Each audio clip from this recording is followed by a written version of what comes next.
Bom dia, queridos irmãos. Estamos aqui mais uma vez para trazer uma palavra, uma mensagem da parte de Deus, para que Deus venha aquietar nossos corações, para que Deus venha encorajar cada um na sua jornada, para que Deus venha fortalecer a nossa fé, para que a gente veja resultados diferentes daqueles que talvez nós estejamos encontrando. Então, que seu coração esteja aberto para aquilo que Deus vai falar, e a nossa oração é que o Espírito Santo aplique essa palavra na vida de cada um de nós, que essa palavra seja acompanhada de sinais, de milagres, de maravilhas, que nós vejamos Deus agir no nosso meio. Eu vou ler a palavra que está no livro do profeta Isaías, no capítulo 62, eu leio os versículos de 1 a 7. Diz assim a palavra de Deus: Por amor de Sião, me não calarei, e por amor de Jerusalém, não me aquietarei, até que saia a sua justiça como um resplendor, e a sua salvação como uma tocha acesa. As nações verão a tua justiça, e todos os reis a tua glória. E serás chamada por um nome novo que a boca do Senhor designará. Serás uma coroa de glória na mão do Senhor, um diadema real na mão do teu Deus. Nunca mais te chamarão desamparada, nem a tua terra se denominará jamais desolada, mas chamar-te-ão minha delícia, e a sua terra desposada, porque o Senhor se delicia em ti, e a tua terra se desposará. Porque como o jovem desposa a donzela, assim teus filhos te desposarão a ti. Como o noivo se alegra da noiva, assim de ti se alegrará o teu Deus. Sobre teus muros, ó Jerusalém, eu pus guardas, que todo dia e toda noite jamais se calarão. Vós, os que fareis lembrar do Senhor, não descanseis, e nem deis a ele descanso, até que restabeleça Jerusalém e a ponha por objeto de louvor na terra. Que Deus abençoe a leitura da palavra de Deus e que o Espírito Santo aplique essa palavra nas nossas vidas agora. Nos tempos bíblicos, haviam pessoas que elas tinham grande importância. Elas eram de uma particular importância, que eram os profetas, que eram homens que traziam mensagem da parte de Deus sobre o que é que estava acontecendo e o que é que ainda ia acontecer. E por causa disso, os profetas, eles eram muito procurados, eles eram respeitados, alguns deles eram odiados, perseguidos, alguns deles até perderam a vida por causa do ofício que eles tinham de trazer a palavra de Deus para uma determinada situação que estava acontecendo e trazer a direção para aquela situação. E muitas vezes a palavra dos profetas era contra a palavra dos reis, dos governadores. Então, muitos deles ganharam inimigos, como, por exemplo, Elias. Jezabel era sua inimiga mortal. O que ela podia fazer para acabar com a vida de Elias, ela fazia. Então, os profetas eram homens que tinham grande notoriedade. E graças a eles, muitas situações se resolveram. Aconteceram muitos livramentos para Israel, restauração para Israel. Curas aconteceram por intercessão deles. Não é? Muitas situações foram resolvidas por causa deles. A palavra que eles traziam debaixo da direção de Deus. Em geral, os profetas, eles denunciavam uma situação que estava acontecendo. Eles confrontavam o povo, os reis, seja lá quem for, com o que estava acontecendo. E e mostravam o que é que eles tinham que fazer para encontrar uma solução, para encontrar uma saída. Foi assim com Oséias. Oséias dizia: vinde, tornemos para o Senhor. No momento que Israel estava vivendo um momento difícil, Oséias dizia: vinde, tornemos para o Senhor, vamos procurar Ele. Ele despedaça, mas Ele junta. Foi assim com Jonas: arrependei-vos, ou Nínive vai ser destruída. Foi assim com Elias: virão tempos de fome, virá chuva. Então os profetas, eles denunciavam uma situação e pediam uma reação, pediam uma resposta. Parecido com o que a gente fala. Deus fala, sempre que Deus fala, Deus pede alguma coisa. Os profetas eram semelhantes. João Batista: arrependei-vos, porque o reino dos céus está próximo. O livro de Provérbios, que é um livro de sabedoria, diz, querido, que não havendo profecia, o povo se corrompe, o povo se perde a direção. Não havendo profecia, o povo faz o mal pensando que está fazendo o bem. Vai numa direção pensando que vai escolher o melhor e escolhe o pior. Não é? Nós sabemos isso, conhecemos isso muito de perto. O povo se corrompe. É de corromper que vem corrupção. Ou seja, as coisas, em vez de ir para um lado, trazem degradação, trazem decomposição, trazem destruição. Então, a humanidade em geral, o mundo em geral, hoje, nos tempos atuais, o mundo, a humanidade precisa de profetas de Deus. Não é? Homens da parte de Deus que digam qual é a direção a ser tomada para não se corromper, para não perder a direção de Deus, para não sair do caminho. Então, hoje, a humanidade precisa de homens assim, homens e mulheres que denunciem, que confrontem os homens nas suas ações, o que eles devem fazer ou o que eles não devem fazer. Os homens que confrontem para trazer a paz, para trazer a harmonia, para trazer a saúde, para trazer uma economia melhor, para trazer um tempo melhor para o povo. É bom a gente lembrar que Deus, quando fala, Ele não fala individual, Ele fala sempre pensando num povo, sempre pensando numa nação, sempre pensando num coletivo. Isaías, aqui nessa ocasião, ele foi usado por Deus para confrontar Israel com o que eles estavam vivendo. O que é que eles estavam vivendo? Estavam no cativeiro, estavam no exílio, estavam longe da sua terra. Jerusalém estava desolada, Jerusalém estava destruída, Jerusalém estava em ruínas. E aí veio o profeta Isaías e fala o que é que Deus queria e o que é que Deus ia fazer naquela situação, o que é que Deus ia realizar. Você vê que Deus falou: eu vou transformar vocês numa terra de delícias, eu vou transformar vocês em objeto de honra, de louvor. Os homens vão contemplar. Ele está dizendo, não existia nada disso nessa época. Mas Deus estava falando para o povo o que é que Deus ia fazer, o que é que Deus ia realizar. Deus estava trazendo promessas para o povo. Por outro lado, Deus também estava falando o que é que o povo teria que fazer da parte deles. O que é que o povo teria que fazer diante daquilo que eles estavam vivendo. É interessante, o trabalho de um profeta bíblico, o trabalho de um profeta é muito semelhante ao trabalho de um médico.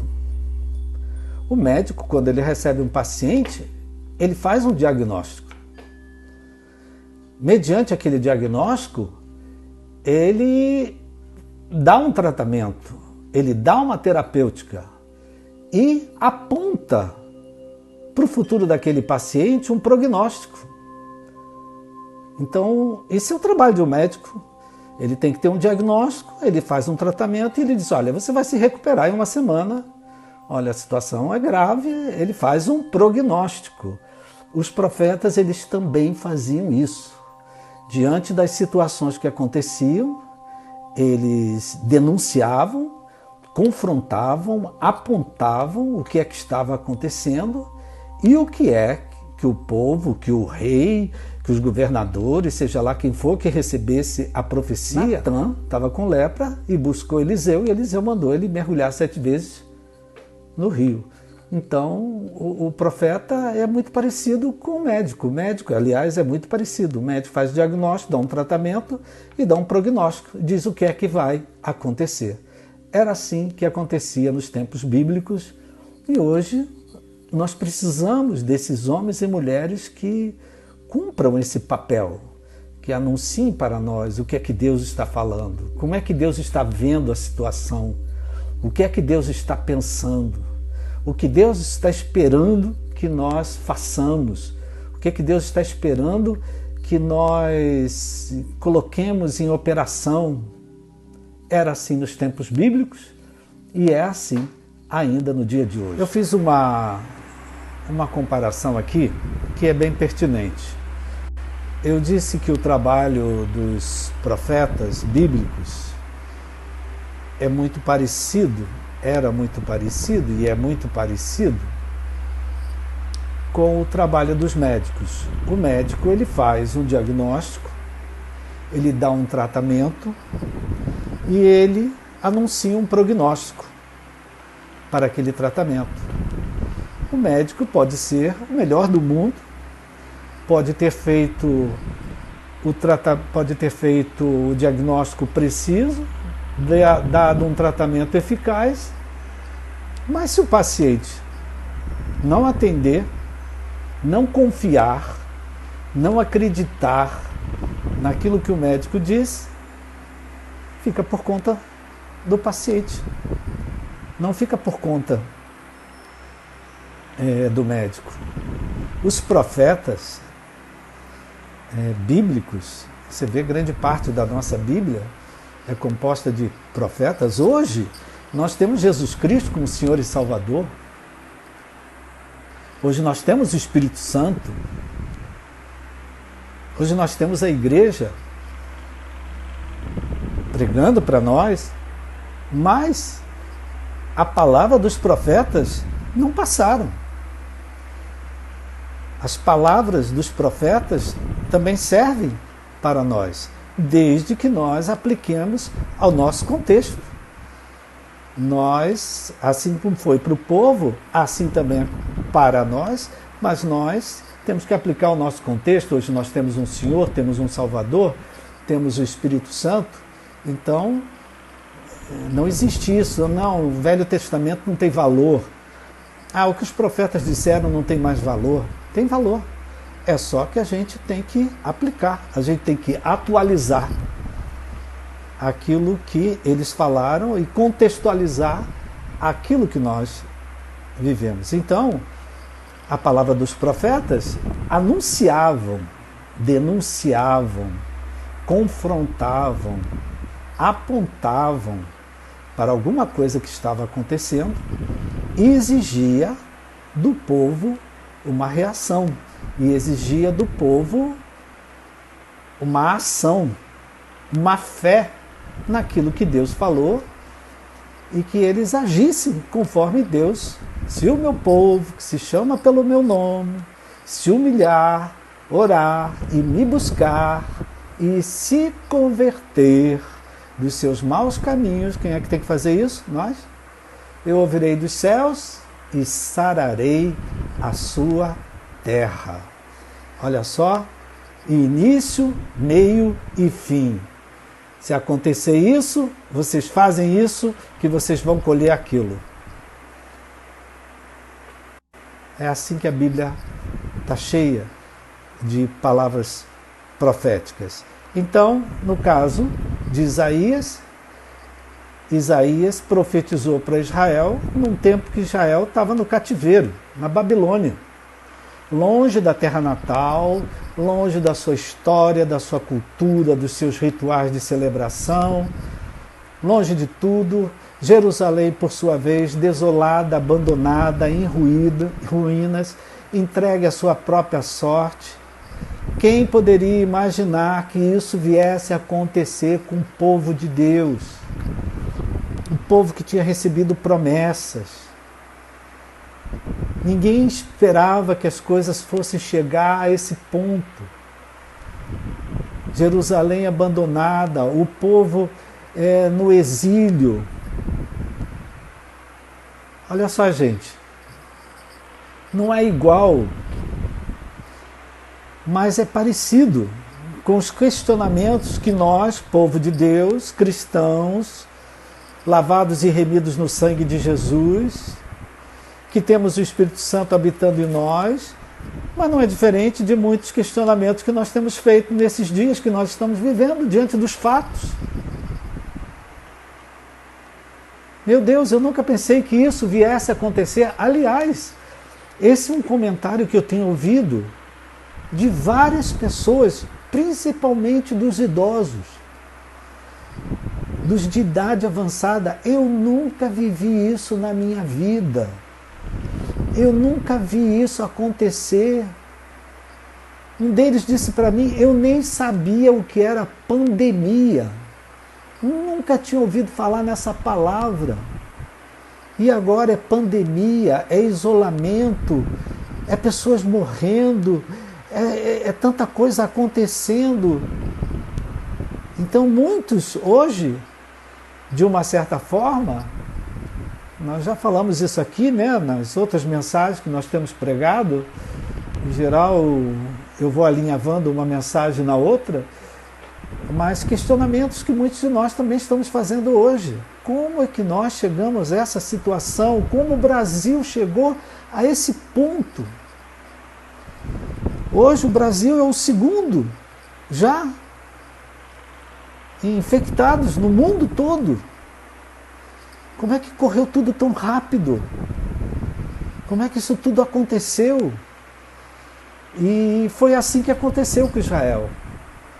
E Jerusalém se tornou um objeto de chacota para as nações. Jerusalém estava abandonada, arrasada, o povo sendo envergonhado, sendo humilhado. Ninguém respeitava o povo pela história que esse povo tinha. Eles estavam sendo tratados com desrespeito, com desumanidade. E aí Deus levanta Isaías para trazer uma palavra para esse povo, denunciando tudo isso que estava acontecendo, confrontando eles com o cativeiro, com a cidade em ruínas.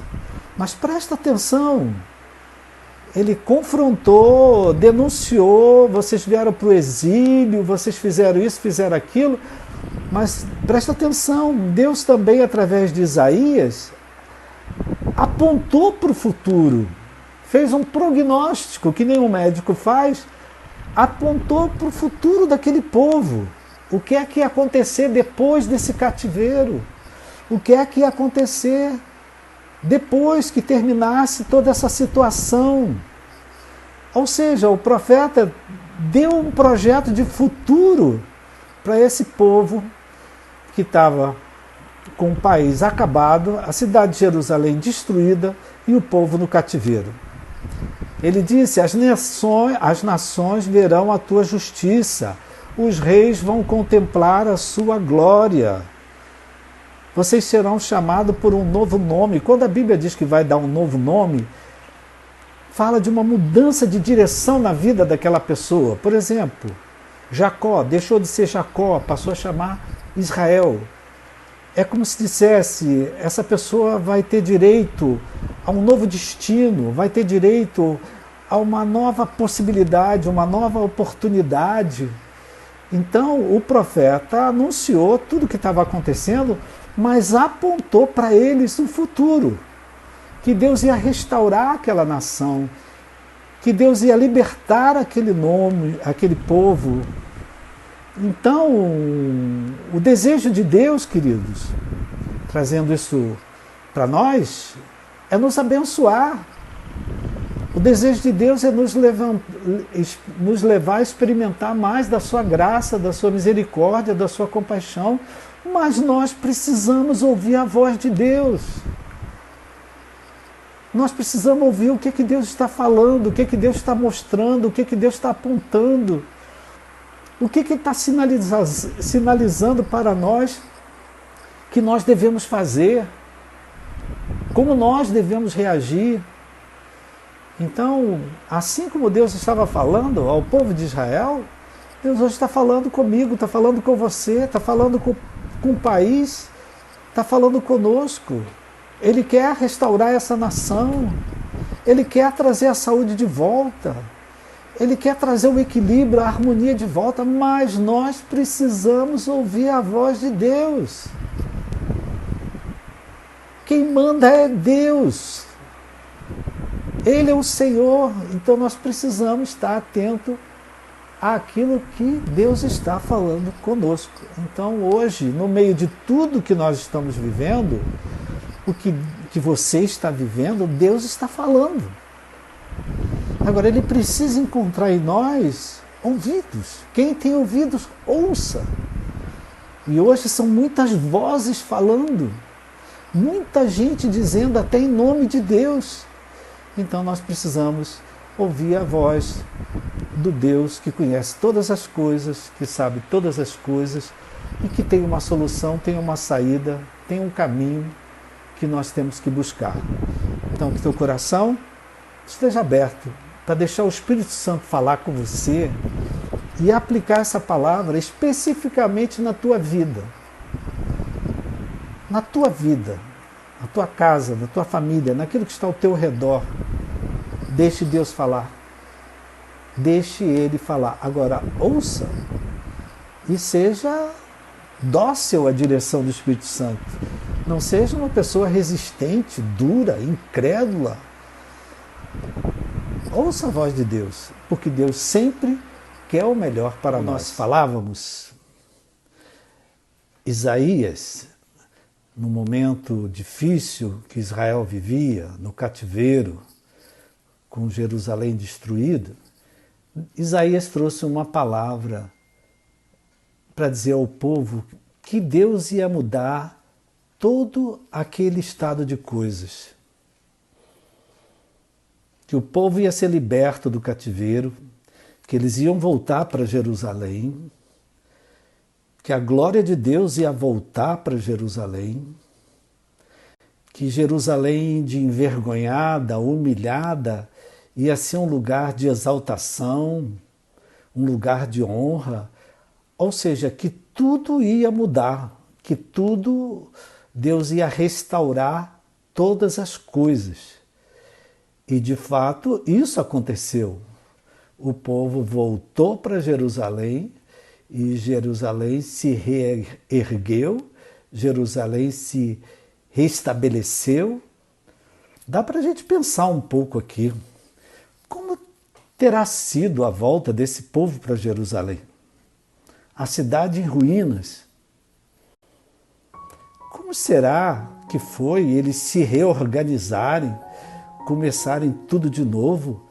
Às vezes, queridos, para a gente experimentar o melhor que Deus tem para nós, um novo tempo, uma restauração, vai exigir de nós um novo começo, vai exigir de nós um recomeço, vai exigir de nós o esforço de organizar as coisas todas outra vez. Foi isso que aconteceu com Israel. O povo voltou e se reorganizou, se estabeleceu e Jerusalém teve um tempo de restauração, de louvor. Aqui também está falando da Jerusalém celeste, mas uma é imagem da outra. Então, Deus, o que Deus prometeu, Deus fez. Nós poderíamos trazer isso um pouquinho para nós. Como é que vai ser voltar, querido, após essa pandemia? O prefeito acabou de soltar aí umas datas que provavelmente vão acontecer onde as atividades vão retornar, onde as coisas vão começar a acontecer. Como será quando nós voltarmos? Será que nós vamos ser as mesmas pessoas? Eu garanto que não, querido, porque muita coisa já mudou. Então, nós vamos ter um tempo aí de se reorganizar, de começar tudo outra vez, não é? Como igreja, como profissão, tem gente sem trabalhar, o trabalho está lá fechado, sei lá o quê. Como é que vai ser esse retorno? Como é que vai ser esse recomeço? Nós temos que acreditar que essas promessas que Deus está dando aqui para Israel são promessas que Deus já tinha dado, Ele só estava reafirmando, mas são promessas que também servem para nós que vivemos hoje pela fé nas promessas de Deus. Tantas quantas são as promessas de Deus, elas têm o sim e o amém em Jesus Cristo.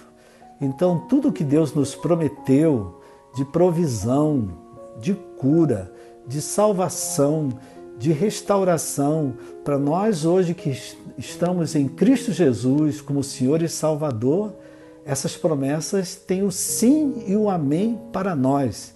É como se nós chegássemos, Senhor, eu clamo por essa promessa, a salvação da minha casa. E Jesus, à direita do Pai, intercedendo por você, intercedendo por nós, Ele diz para o Pai, sim, amém.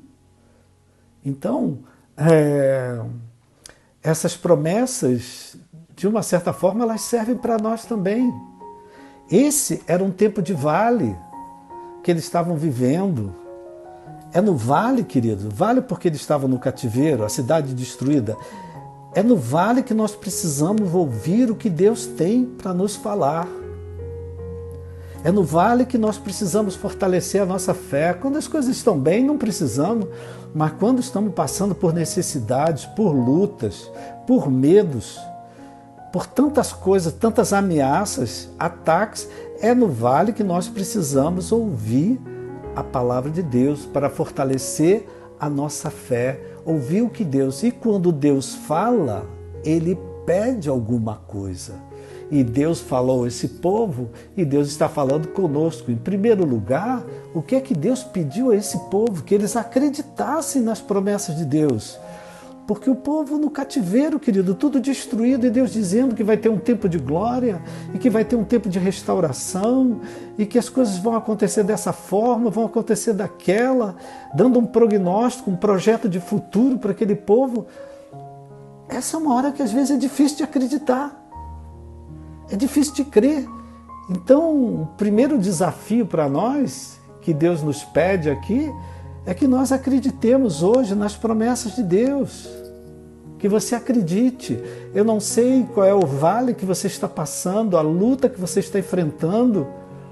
Deus tem uma provisão, Deus tem uma solução, Deus tem uma saída. E é para Ele que você tem que olhar. É dele que você tem que ouvir a direção. Então, em primeiro lugar, o que Deus pediu desse povo foi acreditar nas promessas de Deus. Confiar no que Deus tinha falado, que Deus ia fazer, que Deus ia trazer restauração. Agora, além disso, não é? Ele pediu uma segunda coisa, uma segunda reação. E ele usou uma figura aqui de metáfora, né? Ele diz sobre os teus muros, ó Jerusalém. Jerusalém estava destruída. Mas ele diz assim, sobre os teus muros, ó Jerusalém, eu pus guardas que vão clamar dia e noite, que não se calarão, que não descansarão nem terão descanso. Deus pediu àquele povo duas coisas. Vamos trazer para a gente isso, tá? Primeiro, que o povo acreditasse que ainda havia uma restauração, que ainda havia uma solução, que ainda tinha uma provisão de Deus para o que eles estavam vivendo, que Deus ainda tinha libertação para eles, que Deus ainda tinha uma Jerusalém reconstruída para eles. Primeira coisa que Deus está falando contigo hoje, não sei qual é o teu vale, qual é o teu padecimento, qual é o teu sofrimento, o Deus a quem você serve tem a solução. Na cruz do Calvário, Jesus obteve a cura, obteve a libertação, obteve o livramento, a provisão. Deus tem a provisão, por pior que seja o teu vale, por pior que seja o teu padecimento, Deus tem a provisão. A primeira coisa que Deus está pedindo é que você acredite nisso, que você confie nele, que você não olhe para a força dos ventos, que você não olhe para as circunstâncias, que você não olhe para os mares agitados, mas olhe para a palavra de Deus, a palavra dele, a palavra de Deus. Confie em Deus. Primeira coisa, confie em Deus, acredite em mim, confie em mim. Você não está sozinho, eu estou do teu lado, eu estou contigo, eu vou te ajudar, você vai se levantar, você vai se restaurar, você vai sair dessa cama, você vai se libertar dessa depressão, você vai ficar bom porque eu estou contigo, eu vou dar a provisão, o dinheiro vai aparecer, as coisas vão se restabelecer na tua vida outra vez. Amém? Primeira coisa que Deus pede. Segunda coisa que Deus pediu ao povo, e aí a gente traz para a gente, que o povo entrasse em oração, mas numa oração com insistência. Uma oração dia e noite, uma oração sem descanso, uma oração sem dar descanso a Deus. Essa é a segunda coisa que Deus pediu ao povo, que acreditasse em Deus e que, em segundo, e que orasse a Deus, mas orasse com insistência. Não é aquela oração, era uma oração com insistência. A palavra de Deus diz que sem fé é impossível agradar a Deus. E foi isso que Deus pediu ao povo de Israel quando eles estavam lá num vale porque o povo no cativeiro, longe da sua terra, a cidade destruída. A primeira coisa que Deus pediu daquele povo é que o povo acreditasse nas promessas de Deus, que Deus ia trazer restauração, que Deus ia trazer livramento. Essa é a primeira, para a gente trazer para a nossa vida também. A primeira coisa que Deus está pedindo, está sugerindo para nós, está aconselhando para nós que estamos no nosso vale, que estamos nessa pandemia, que estamos nesse isolamento, que estamos nesse momento tão difícil no Brasil, é que nós acreditamos que feliz é a nação cujo Deus é o Senhor. Que nós acreditamos que Deus tem como sarar a nossa terra. Que nós acreditamos que Deus tem a cura para aquele que está enfermo. Que nós acreditamos que Deus tem a provisão para as nossas necessidades. A primeira coisa, sem fé é impossível agradar a Deus. Então, a primeira coisa que Deus está pedindo, Ele está trazendo as promessas dele para nós, mas primeiro eu tenho que acreditar.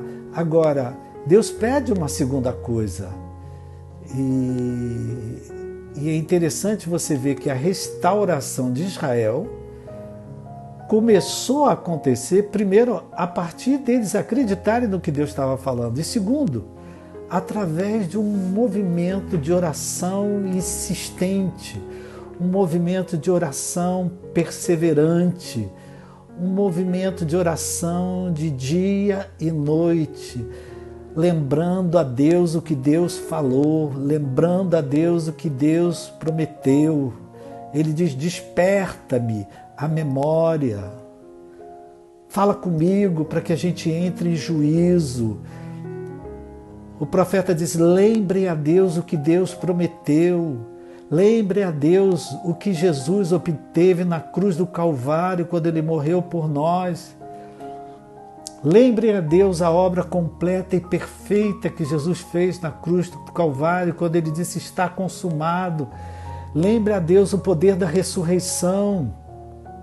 Não deem descanso nem para vocês, nem deem descanso para Deus.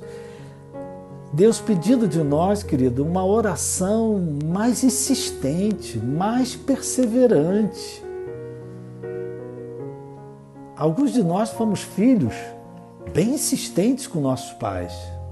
Alguns de nós temos filhos que são insistentes, que quando querem uma coisa, fazem. E é isso que Deus está pedindo de nós hoje, que nós sejamos insistentes em oração até que restabeleça Jerusalém e a ponha por objeto de louvor na terra, até que, ou seja, vocês têm que orar, insistir em oração pela vida de alguém, pela vida da família, pelo Brasil, pela situação que vocês têm que orar até vocês verem Deus mudar essa história, até vocês verem Deus mudar essa situação, até vocês verem uma mudança acontecer de verdade. Deus tem um tempo determinado para tudo, queridos. E nós precisamos insistir. Se tem uma coisa que comove Deus, é a insistência de alguém na fé. Isso comove Deus. Jesus também ficava comovido. Moisés comoveu Deus quando ele disse que ele queria destruir Sodoma. Se tiver 50, Deus diz, eu não destruo. Se tiver 40, eu não destruo. Se tiver 30, né? Moisés foi insistente ali com Deus. Insistente. Lembra a Ana, mãe de Samuel? Foi insistente. Deus, me dá um filho. Todo ano a mulher lá, me dá um filho. Deus não deu um, não. Deu um e depois ainda deu mais 7.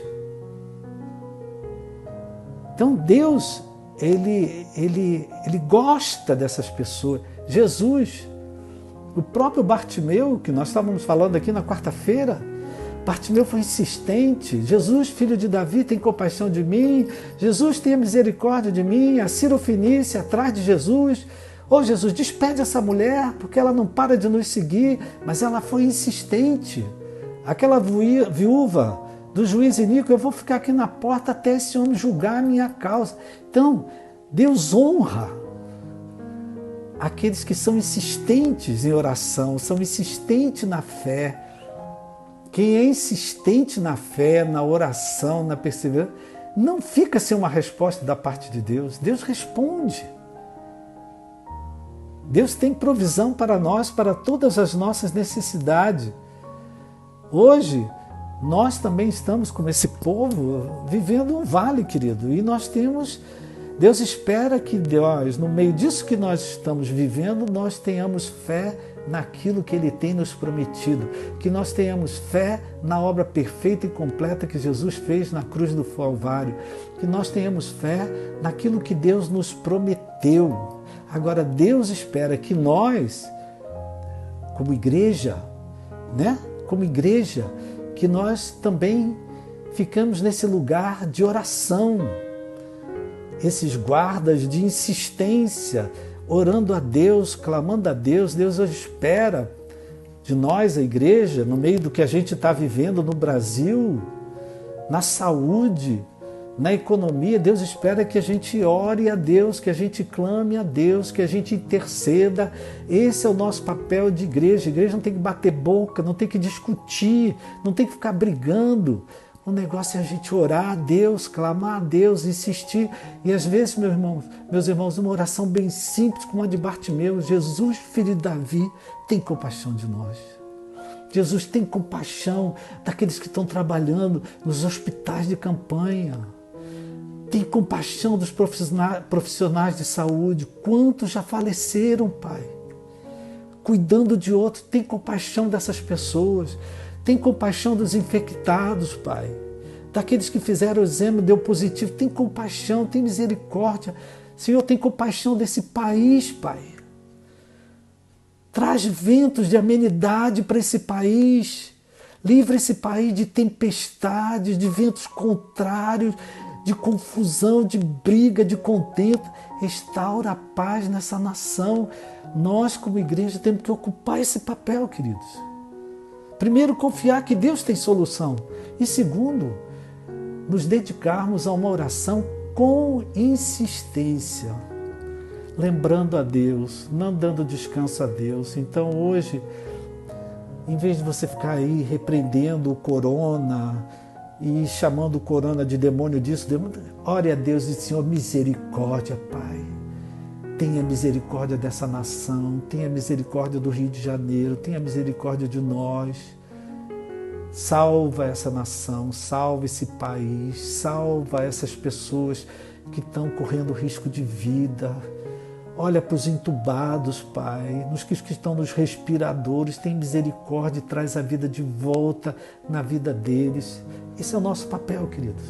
Orar, interceder e interceder com insistência. Para nós finalizarmos, quero fazer uma pergunta para você. Você é uma pessoa insistente? Você é uma pessoa persistente? Você é uma pessoa que começa uma coisa, você vai até o fim?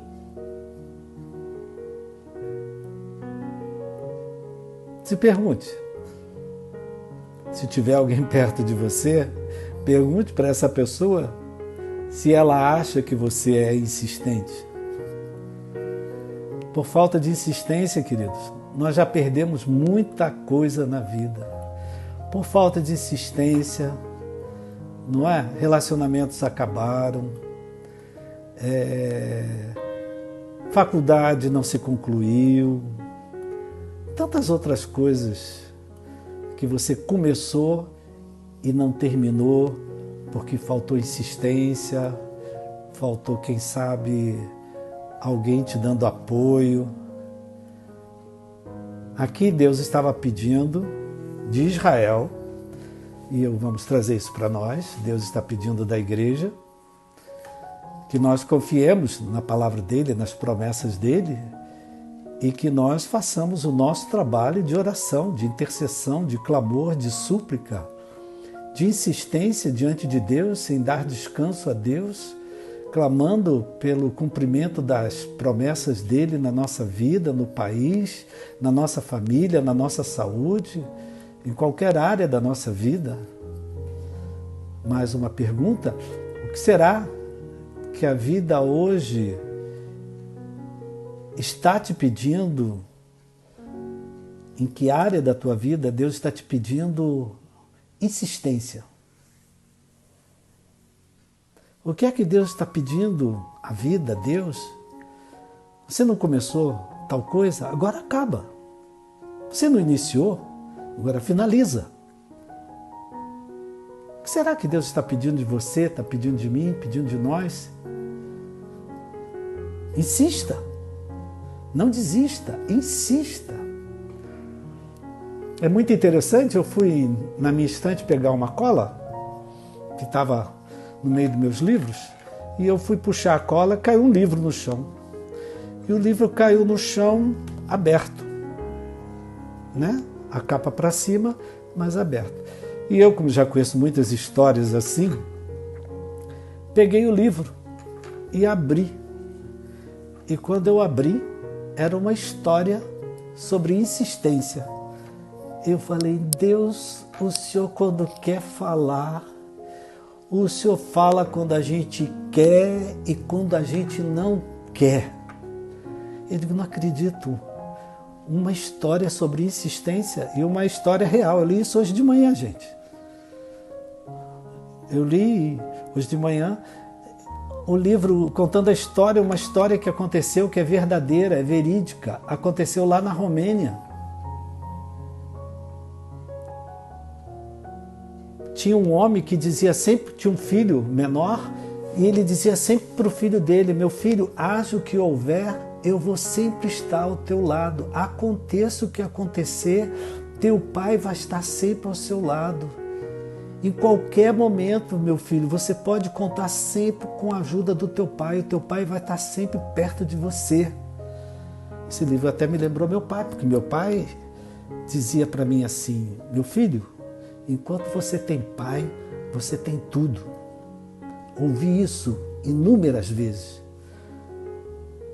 Às vezes disse isso para minhas filhas: quem tem pai, enquanto você tem pai, você tem tudo. Não que a gente possa dar tudo. Meu pai não podia me dar tudo, mas ele tinha o coração dele para me dar. Ele tinha o que ele tinha de melhor para me dar. Então voltando para a história, já dei aqui uma viajada, né? Esse pai dizia sempre para o seu filho: meu filho, haja o que houver, eu sempre estarei ao teu lado. E o que aconteceu? Houve um grande terremoto nesse lugar. E na ocasião que aconteceu esse terremoto, esse pai estava fora de casa, estava na estrada, ele era comerciante, estava na estrada, e assim que ele pôde, ele voltou para casa, naquele pânico, naquele desespero. Ele queria encontrar o filho, ver como é que o filho estava. E qual foi a surpresa dele? Que ele chegar lá, a casa dele estava bem, o filho, a esposa dele estava bem, mas qual foi a surpresa? O filho estava na escola. E esse pai saiu no desespero para a escola do seu filho, e quando chega lá, ele viu que não havia uma única parede em pé na escola do seu filho. E no coração dele imediatamente veio aquilo que ele tinha prometido tantas vezes para o filho: haja o que houver, eu sempre estarei contigo. E esse homem começou a cavar com as mãos. Daqui a pouco chegaram outros pais, ele começou a pedir: me ajuda, eu tenho que achar meu filho.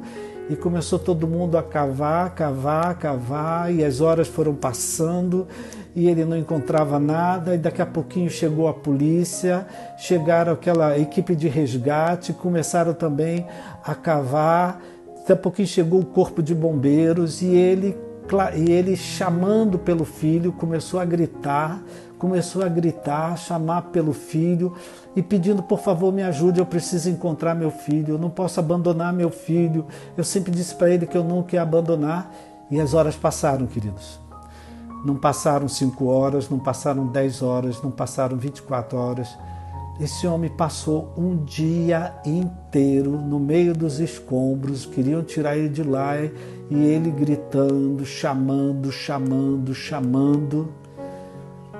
Já estava escuro, em plena madrugada, ele chamando o filho, e uma hora ele ouviu uma pequena voz que disse assim: pai, eu estou aqui. E aquele homem entrou num desespero para saber de onde é que vinha aquela voz. Ele começou a clamar, e o filho: pai, eu estou aqui. E ele perguntou: meu filho, você está bem? O filho respondeu: nós estamos bem, só que nós estamos com fome, com sede e com muito medo, porque está muito escuro aqui. Aí o pai se assustou: nós? Ele disse: pai, eu estou aqui e tem mais 14 colegas junto comigo. Nós estamos aqui num escuro, não vemos a saída, mas eu escutei a tua voz e eu disse para os meus amigos: vamos esperar, porque o meu pai vai nos achar, porque o meu pai disse que nunca ia me abandonar. Meu pai sempre disse que acontecesse o que acontecesse, ele ia sempre estar comigo. E essa é uma história verdadeira, queridos. Virou até um filme, porque é uma história real que aconteceu. E nós hoje, querido, temos um Deus que não nos abandona. Nós temos um Deus que está pronto para ouvir o nosso clamor, a nossa súplica, a nossa oração. Então eu quero encorajar você a insistir em oração. Talvez tudo pareça que nada vai mudar, pois é aí. Insista em oração, confia. Deus está esperando de nós, em primeiro lugar, que nós acreditemos na palavra dele, e em segundo lugar, que a gente confie e que sejamos pessoas mais insistentes em oração. Pedir, buscar e bater. Tem horas que o que Deus quer fazer exige de nós uma oração insistente. Que você aplique essa palavra à sua vida. Não sei no que Deus está te pedindo insistência, mas eu faço questão de, nessa hora, aplicar essa palavra e orar por você. Aonde você está, abaixa a sua cabeça. Talvez você, como Israel, está se sentindo cativo, isolado, aprisionado. Talvez você esteja se sentindo com medo, talvez você esteja passando por necessidades, dificuldades. Vamos orar. Vamos crer na palavra de Deus e vamos orar. E o mais, quem faz é Deus. Pai querido e amado, eu quero te agradecer pela vida de cada uma dessas pessoas que ficaram junto comigo desde o início, ou aquele que chegou no meio do caminho. Ó meu Pai, que essa palavra possa, pelo poder do Espírito Santo, ser aplicada à situação do meu irmão. Que ele creia que o Senhor tem a solução, a cura, a libertação, o livramento, a restauração, e que ele não abandone as suas orações, que ele continue a clamar por Ti, que ele continue a buscar a Tua presença, que ele continue a orar, a confiar em Ti. Eu não sei aonde que o Senhor quer que ele seja insistente, mas dá força a ele, Pai, para ser insistente, para terminar aquilo que ele começou, para ele ir em frente e que ele veja a sua oração sendo respondida, como o Senhor promete na Tua palavra. Passarão os céus e a terra, mas a minha palavra permanecerá. Então, meu Pai, tira do coração. Eu oro por aqueles que estão enfermos, que eles sejam curados. Eu oro pelos profissionais de saúde. Eu oro pelos internados, pelos infectados. Ó meu Pai, que essas pessoas possam se recuperar completamente, sem sequelas. Eu oro por cada pessoa, Pai. Eu oro por essa senhora sozinha dentro de casa. Eu oro por esse homem sozinho. Toma essas vidas, Pai, que estão isolados. Segura a mão deles e dá força para eles atravessarem esse vale e saírem do outro lado com a Tua vitória, com a Tua provisão, com o Teu livramento, com a Tua graça. Abençoa a cada pessoa que está ouvindo essa palavra, Pai, que breve, muito breve, nós estejamos novamente reunidos, louvando e glorificando o Teu nome e bebendo cada dia mais da Tua palavra. Abençoa o meu irmão, a sua casa, a sua família, que essa casa esteja protegida pelo sangue de Jesus. Muito obrigado, Pai, nós oramos no nome de Jesus. Amém. Deus é muito bom. Deus é muito bom. Que você tenha o resto de domingo abençoado. Que você tenha uma semana abençoada, que Deus te proteja, que Deus te livre de toda espécie de mal, que o Brasil viva dias melhores e que o nome de Deus seja glorificado nas nossas vidas.